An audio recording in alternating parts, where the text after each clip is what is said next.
Kenapa, Mbak? Di sini ada kasih solusi ke saya. Kan saya kena tipu yang 65 juta itu yang PT. Saya singkat saja PT-nya ya. Waktu itu saya sudah kasih tahu ke Miss Yuni. Terus? PT MS. So itu hari kan Miss Yuni sarankan untuk report polis. So saya bilang Dedi sudah report polis. So itu orang satu sudah kena tangkap.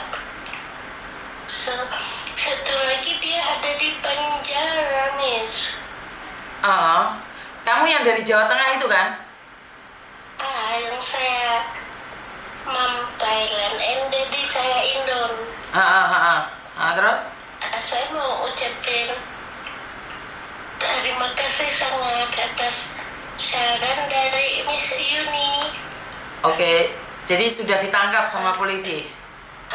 Sudah ditangkap yang satu yang datang ke rumah saya itu. So yang lagi satu itu yang dia punya account bank yang saya ada transfer, dia ada dalam penjara. Oke, jadi sudah di penjara ya? Yang lapor bukan saya saja. Kata polisnya sudah ada beberapa orang report masalah dia, bukan satu orang saja. Dia ambilnya itu orang-orang university saja. Macam saya pun kena, ada 7 orang kalau tidak salah. Miss Yuni itu sangat berarti, bermakna buat saya. So saya punya kawan pun suruh subscribe channel Miss Yuni biar dia tidak kena macam saya. Oke, terima kasih. Jadi intinya adalah saran saya kemarin kamu jalankan dan orangnya sudah tertangkap. Waktu itu kan saya bingung harus macam mana ini. Misal uang tidak ada kembali pun tak apa, tapi saya mau jumpa orangnya saja. So mau dimacam-manakan ini masalah. Terus saya ada tengok semua konten Miss Yuni. Sepertinya ini bisa kasih solusi, harus macam mana dulu saya melangkah macam itu kak. Oke. Terima kasih sangat ya kakak. Sama-sama, semoga bermanfaat ya. Oke. Terima kasih. Oke, bye. Bye-bye. Anaknya cantik banget ya. Cantik banget ini anaknya ini.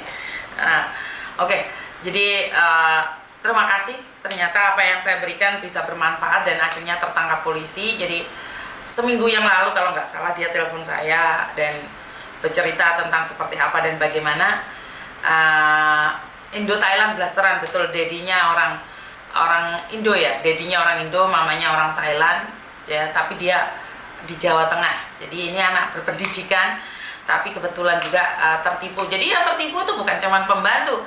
Makanya saya merasa aneh bahwa mengatakan di channelnya Yuni itu semua kebobrokan TKW itu dibongkar.